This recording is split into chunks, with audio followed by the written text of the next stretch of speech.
जय श्री कृष्णा। राधे राधे। मरने के बाद तुलसी और गंगा जल क्यों रखते हैं मुंह में? एक दिन नारद मुनि नारायण का जाप करते हुए वैकुंठ लोक में आते हैं। फिर नारद मुनि को देख श्री हरि विष्णु और माता लक्ष्मी मुस्कुराते हुए बोले, हे वत्स, आज किस प्रयोजन से वैकुंठ में आना हुआ? तब देवर्षि नारद श्री हरि माता लक्ष्मी को प्रणाम करते हुए बोले, हे प्रभु, मेरे मन में एक शंका है, कृपया मेरा मार्गदर्शन करें। तब श्री हरि बोले, हे नारद, क्या मैं तुम्हारा शंका? कृपया बताओ तो तुम्हारे शंका का निवारण करके हमें प्रसन्नता होगी। तब नारद मुनि कहते हैं, हे प्रभु, जब कोई मनुष्य मृत्यु के बाद तुलसी पत्र का जल अपने मुख में पाता है तथा रोज तुलसी में जल देने से क्या होता है तथा उस मनुष्य को कौन से फल की प्राप्ति होती है?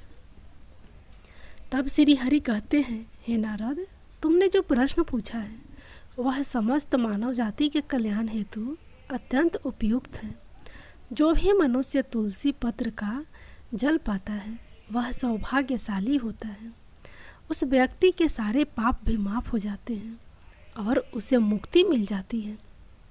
फिर मित्रों, आगे श्री हरि कहते हैं, हे मुनि, तुलसी पत्र के संबंधित मैं आपको एक पवित्र कथा सुनाता हूँ, आप इसे ध्यान से सुने। तब देवर्षि नारद कहते हैं, हे प्रभु, मैं इस कथा को पूरे ध्यान से सुनूंगा और लोक कल्याण हेतु इस कथा का प्रसार भी करूंगा। कथा आरंभ करते हुए श्री हरि कहते हैं, हे नारद, गंगा तट के किनारे एक भील परिवार रहता था जिसमें 7 भाई अपनी बहन के साथ रहते थे। उनके माता पिता किसी बीमारी के कारण गुजर गए। बहन सबसे छोटी थी और वह मेरी बहुत बड़ी भक्त थी। वह हर दिन सुबह तुलसी में जल चढ़ाती, नित्य रूप से पूजा पाठ करती थी। ये 7 भाई हर रोज जंगल में जाकर शिकार करते थे और जो भी मिले उसे घर लाकर पकाकर खाया करते थे। उनका यही नित्य काम था और बहन घर के काम करके भाइयों की सेवा करती थी, उनके लिए खाना बनाती थी। फिर एक दिन उसका हाथ एक छुरी के कारण मछली को काटते हुए कट गया। फिर उसके हाथ से खून बहने लगा तो उसने जब उस रक्त को दीवार से पोंछना चाहा तो सोचा कि भाइयों को इस बात का पता लगने पर उन्हें बुरा लगेगा। अगर कपड़ों को पोंछ लूँ तो वह भी उनकी नज़र से नहीं बच सकता। इसलिए उसने उस रक्त को मछली की सब्जी में ही डाल दिया और जब रात को भाइयों ने सब्जी को खा लिया तो वे उंगलियां चाटते ही रह गए। उन्हें वह खाना बहुत पसंद आया। फिर सबसे बड़े भाई ने बहन से पूछा कि आज खाने में क्या मिलाया है जो इतना स्वादिष्ट बन गया है? तो उसने कुछ भी नहीं बताया, किंतु सारे भाइयों के बार बार आग्रह करने बावजूद भी उसने उन्हें नहीं बताया। फिर अगले दिन खाने का स्वाद पुराने जैसा ही था। इसलिए बड़े भाई ने बहन को कसम दिलाई कि उसने खाने में क्या मिलाया था।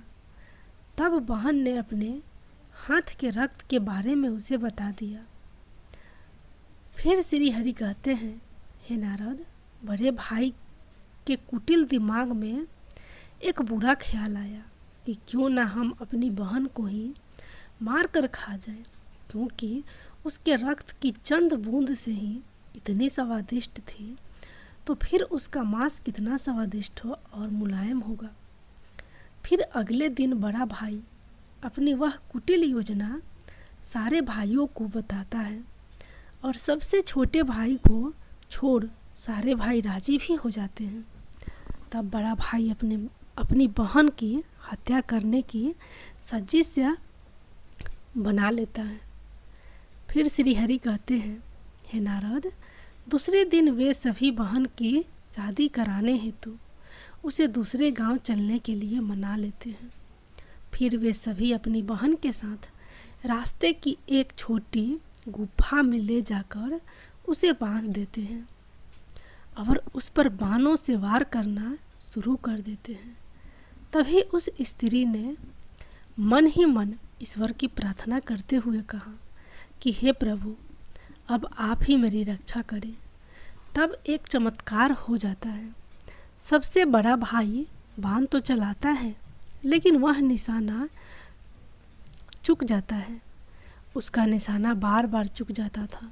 फिर दूसरे भाई भी एक एक करके बाण चलाते हैं, फिर भी उन सभी का निशाना चूक ही जाता है। अंत में सबसे छोटे भाई को बाण चलाने को कहते हैं, किंतु वह मना कर देता है। तब सभी भाई उसे ही जान से मारने की धमकी देते हैं। तो बहन स्वयं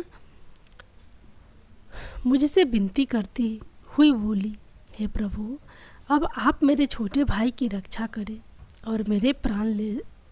ऐसा कहते ही सबसे छोटे भाई का बाण बिना निशाने के ही बहन के सीने को भेद जाता है। तब वे सारे 6 भाई अपनी ही सगी बहन को काटकर पकाते हैं और आपस में परोसते हैं और अंत में सबसे छोटे भाई को उसका सिर खाने को देते हैं। वह अत्यंत दुखी होकर मन ही मन बहुत रोता है और उससे अपनी कपड़ों में एक मछली का टुकड़ा छुपा के रखा था, तो उसने उसी मछली को ही खाने में मिलाकर खा लिया।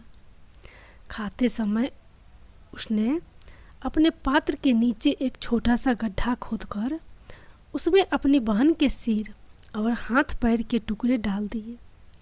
फिर वे सब वहाँ से चले जाते हैं।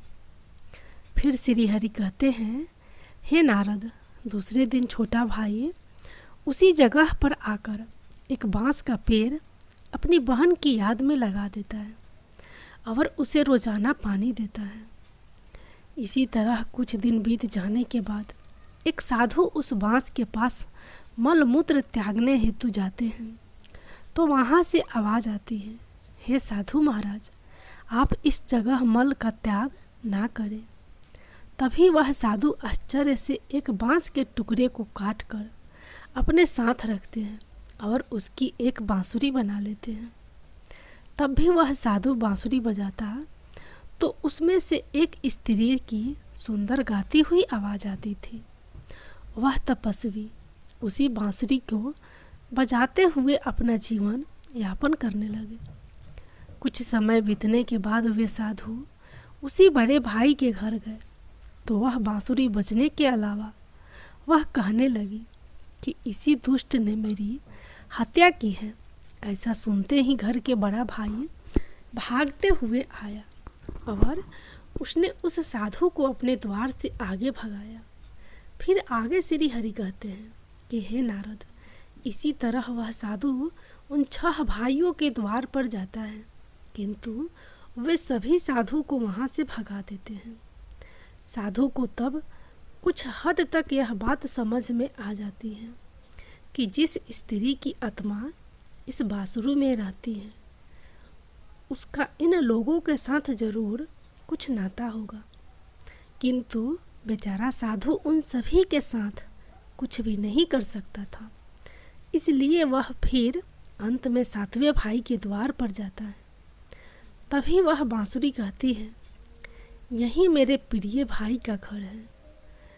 मित्रों, फिर जब घर में बैठे दुखी भाई को अपनी बहन की पुकार सुनाई दी, तो वह भागते हुए घर से बाहर आता है, किंतु देखने पर वह देखता है कि एक साधु बांसुरी लेकर द्वार पर खड़ा है। तो साधु ने उस भाई को बताया कि यह आवाज़ इस बांसुरी से आई है। फिर श्री हरि कहते हैं, हे नारद, वह भाई उस साधु से विनती करते हुए उनसे बांसुरी मांगता है। तब वह साधु उस बांसुरी को 7वें भाई को देता है और वह वहाँ से चला जाता है। फिर वह भाई भी अपनी बहन की आवाज़ वाली बांसुरी बजाता है तो वह उसे कहती है, हे भैया, मुझे पता है कि तुम मुझसे बहुत प्रेम करते हो, किंतु मेरी मुक्ति के लिए तुम हर दिन घर की तुलसी में जल चढ़ाओ तथा भगवान श्री हरि की पूजा पाठ और नित्य सेवा करो। अपनी बहन की आत्मा की बातों को मानकर वह भाई नित्य रूप से तुलसी में जल देता और घर में पूजा पाठ करता। फिर श्री हरि कहते हैं, हे मुनि, मैं उस भाई की पूजा पाठ और उस मरी हुई बहन के आत्मा के प्रति प्रेम से भावुक हो गया। फिर एक दिन जब वह भाई तुलसी को जल देते हुए मन ही मन मेरा नाम का जप कर रहा था, तब स्वयं मैं उसी तुलसी के पौधे से उस गरीब भाई के घर में प्रकट हुआ। मेरे तुलसी के पौधे से प्रकट होने से वह भाई तुरंत मेरे शरण आया और सच्चे मन से मेरी स्तुति करने लगा। फिर श्री हरि कहते हैं, हे नारद, तब मैंने उस भाई को तुलसी पत्र का जल उस बांसुरी में डालने को कहा और उसने मेरे नाम लेते हुए उस बांसुरी में तुलसी पत्र में जल डाला तो मेरे आशीर्वाद से उस स्त्री का पूर्व जन्म होकर वह स्वयं उस बांसुरी से बाहर आ गई। तब उन दोनों भाई बहन को मैंने तुलसी के संबंध में महत्वपूर्ण ज्ञान दिया था। वह ज्ञान अब आप भी ध्यान से सुने। तुलसी को मेरी पत्नी लक्ष्मी का ही रूप माना जाता है। तुलसी में हर रोज जल चढ़ाने से जीवन की सभी परेशानियां दूर होती हैं और सुख शांति आती है और धन का लाभ होता है। तुलसी में जल चढ़ाते समय चंदन का तिलक लगाना शुभ माना जाता है। तुलसी में जल चढ़ाने का सही समय सूर्योदय से लेकर उसके 2 से 3 घंटे बाद तक का ही होता है। तुलसी में हमेशा संतुलित मात्रा में ही जल चढ़ाना चाहिए। तुलसी के पौधे में रविवार को जल नहीं चढ़ाना चाहिए। शाम के समय यानी कि सूर्यास्त के बाद तुलसी के पौधे में दीपक नहीं जलाना चाहिए। मंगलवार को तुलसी में जल देने से विष्णु जी और लक्ष्मी जी दोनों ही प्रसन्न होते हैं। तुलसी को अन्य वनस्पतियों में से शुभ और मंगलकारी मानी जाती है। रोज सुबह स्नान के बाद तुलसी में जल अर्पित करने से जीवन दुर्भाग्य होते हैं। मित्रों, आगे भगवान श्री हरि कहते हैं, मृत्यु ही जीवन का परम सत्य है। मृत्यु उपरांत व्यक्ति का विधि पूर्वक अंतिम संस्कार करने का विधान है, जिससे उसके शरीर को मुक्ति मिल सके और वह एक शरीर को त्याग कर दूसरा शरीर धारण कर सके। उसी प्रकार से जब व्यक्ति मोक्ष की प्राप्ति करता है तो उसे सभी पापों से मुक्ति मिलती है। मृत्यु के समय मुंह में गंगा जल डालना चाहिए, जिसका कारण है कि गंगा जल कभी खराब नहीं होता है और कुछ बूंदें ही मृत्यु उपरांत व्यक्ति के लिए मोक्ष के द्वार खोल देगी। मृत्यु के समय व्यक्ति के मुख में गंगा जल डालने से उसे कई शारीरिक कष्टों से मुक्ति मिल जाती है और आसान मृत्यु मिल जाती है। यदि मृत्यु के समय व्यक्ति के मुंह में तुलसी की पत्तियां रखी जाती हैं तो मरने वाले व्यक्ति की आत्मा को भगवान विष्णु का आशीष प्राप्त होता है और संसार की मोह माया से मुक्ति मिलती है। वही नहीं, शरीर के सारे कष्ट दूर हो जाते हैं और आत्मा सभी बंधनों से मुक्त हो जाती है।